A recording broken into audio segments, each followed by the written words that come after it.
So at my college, I am the president of a club, and the club does some events. That's fun, that's exciting. But I have somehow turned into something of an event manager. And like this weekend, I'm attending a conference. I recently submitted to present at a conference, and I'm also about to host a conference that is inviting people statewide. I am not necessarily going to school to be a project manager or an event planner, but somehow this is becoming a thing that I am doing. Whatever. Anywho, one of the things that I recently did was help someone else with their event by essentially helping them go over their budgeting for the event. I talk a decent amount about helping people with their budgeting. I try to avoid talking about helping businesses with their budgeting, or in this case, an event planner with their budgeting. I'm going to try to be pretty vague about who, where, when, what, and just go over strictly the budgeting part. Helping discuss finances in a way that's not for a family or for a couple or for one person is very different than discussing finances for an actual project, a nonprofit, or a business.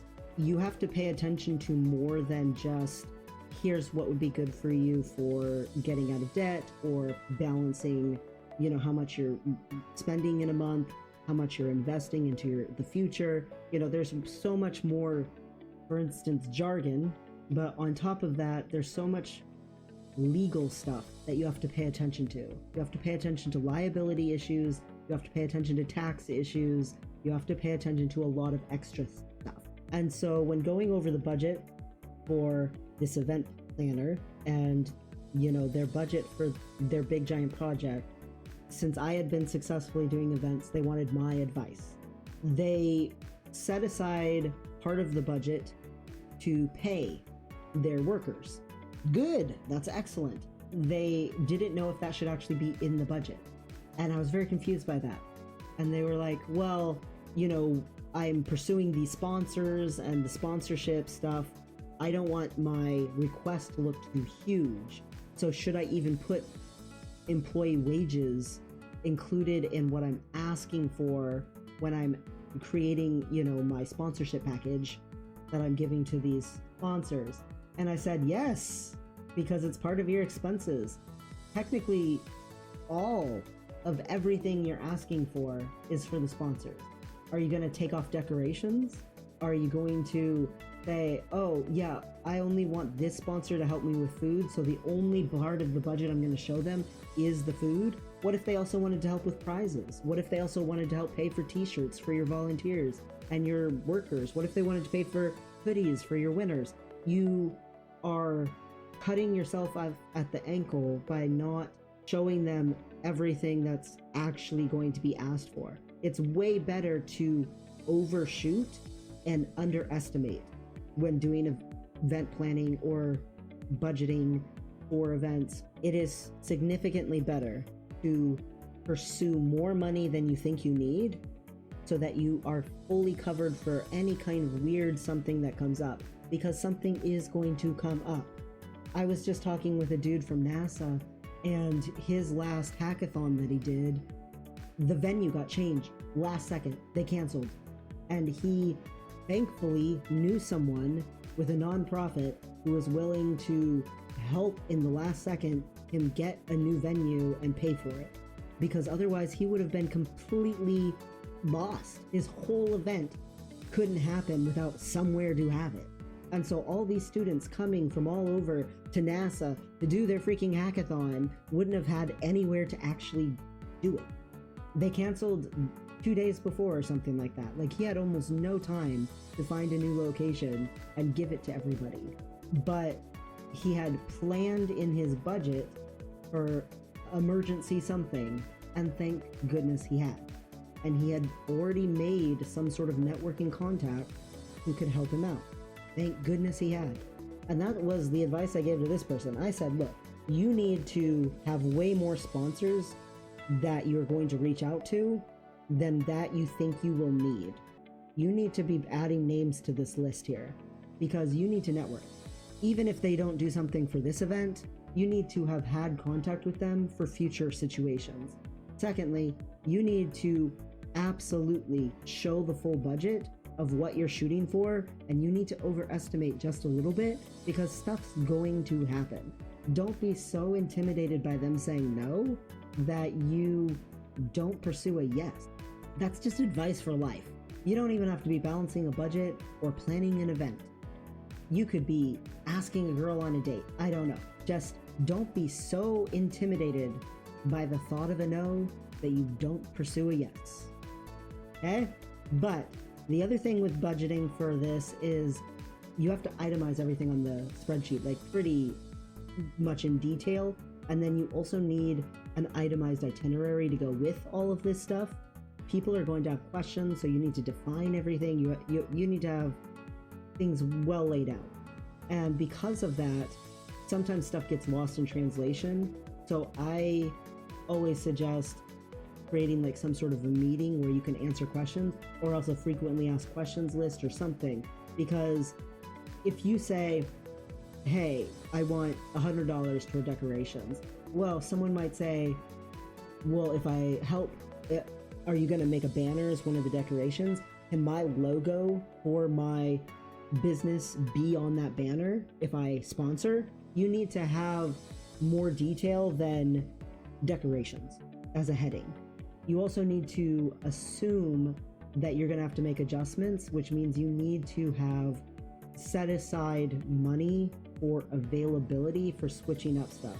If you printed out 60 flyers and they all have, say, a QR link on them, and once you printed them out, went and posted them all, you realized that the printing press somehow, the QR code came out blurry.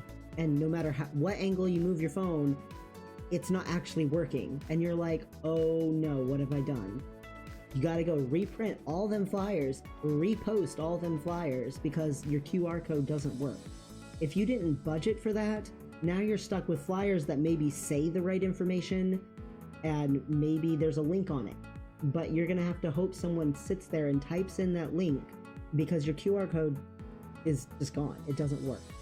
You have stuff that comes up, and yes, you pay people to show up and do a job and work, and yes, you have some sort of budget in mind, but just always overestimate. Shoot for the stars. I one time was working with this event and they were thinking, oh, well, maybe we could, I don't know, get some sort of prizes for the people where it's some small something, you know, we could get them a little $50 whatever. And they were tossing out these ideas for these items, like maybe some earphones or something. I said, don't say that. Just say you want to have prizes when we go to this meeting. And we went to the meeting, they mentioned prizes.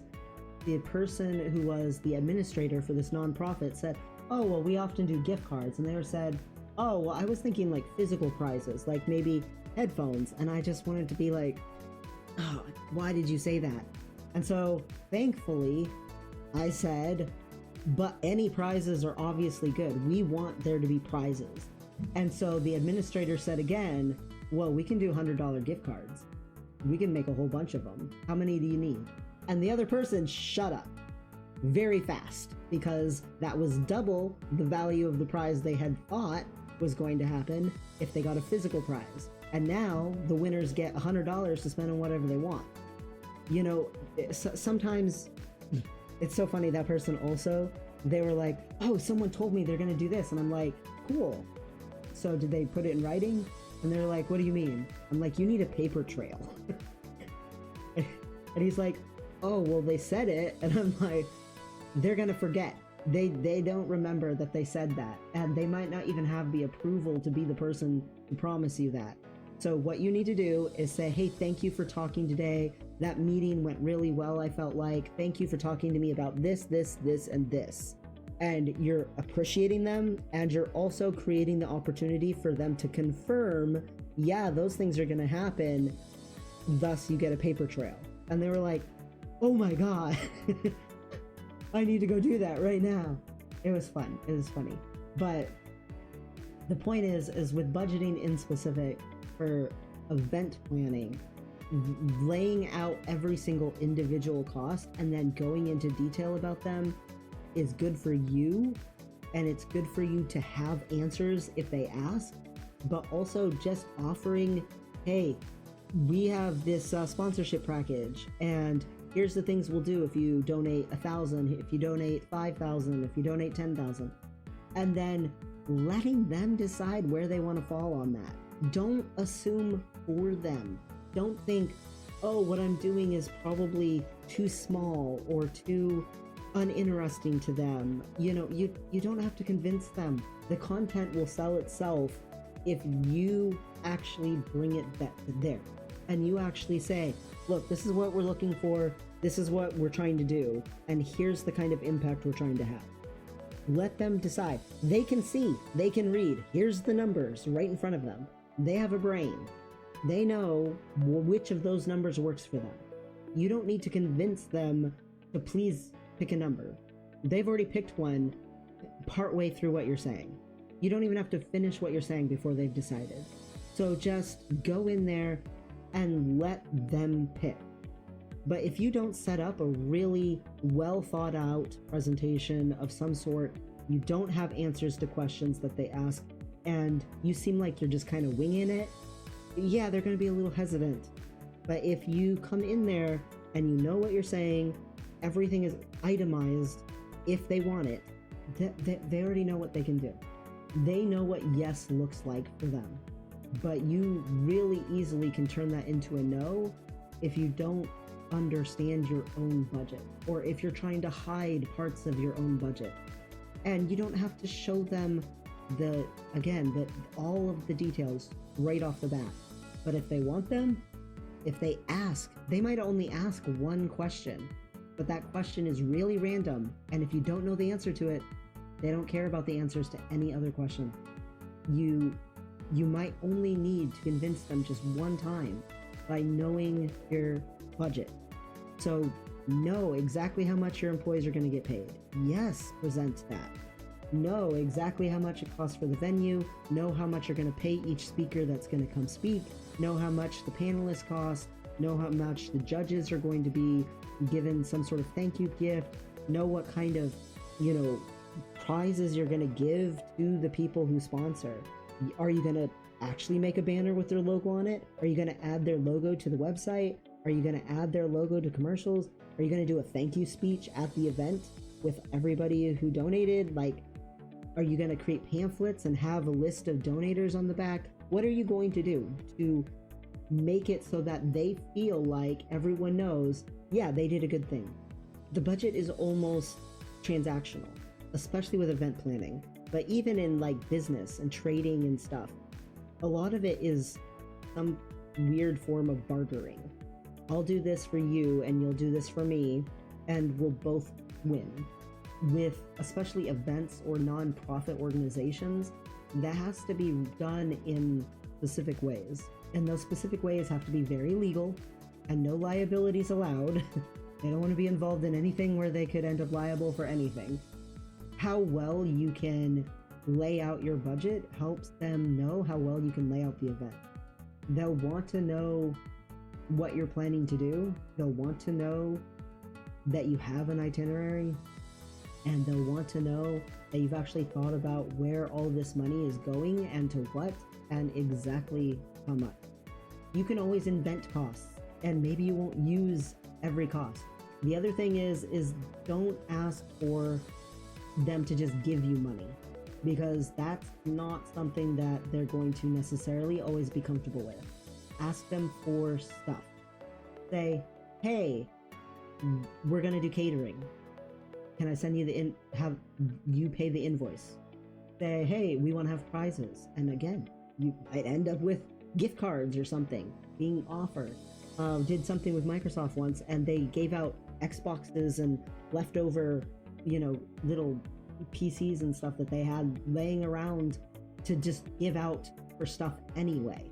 It didn't really bother them to hand them off for being prizes because they already had them in stock. They already had them ready to go. And so they made easily accessible prizes for them. If I would have asked Microsoft for money for the prizes, that might have been a little more of a hiccup. That might have created more hesitation. But because it was something they already had on hand, it wasn't that big of a deal.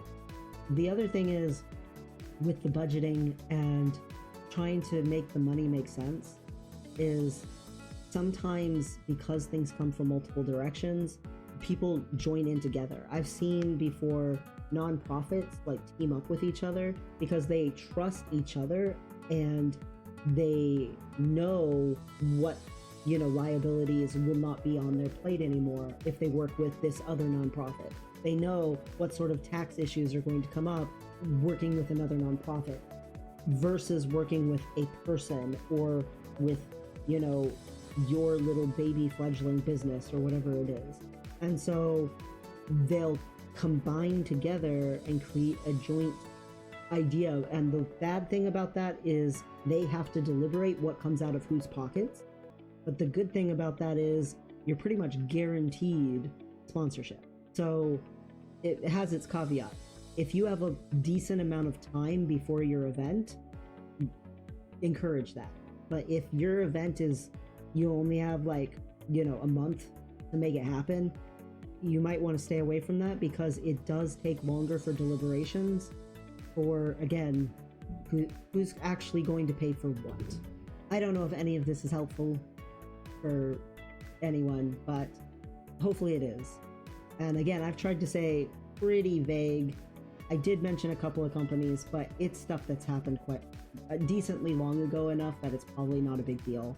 I didn't give any specific details that I think would be problematic. I will say if you are doing stuff the way that I currently am as a student, there are a lot of things, especially with corporations and nonprofits, that students can specifically request when it comes to events and sponsorship that average people don't get access to. So if you happen to be a student and that helps you, kudos. Also, the more social justice or environmental justice or things like that you can be and make them look good by helping you, it helps you make them look good. The biggest thing is don't be scared to ask.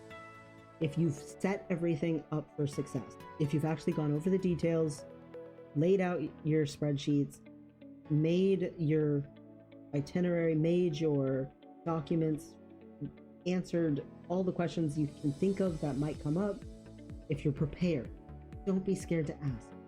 You've done the legwork. Believe in your event. Believe in what you're doing. And overestimate your budget.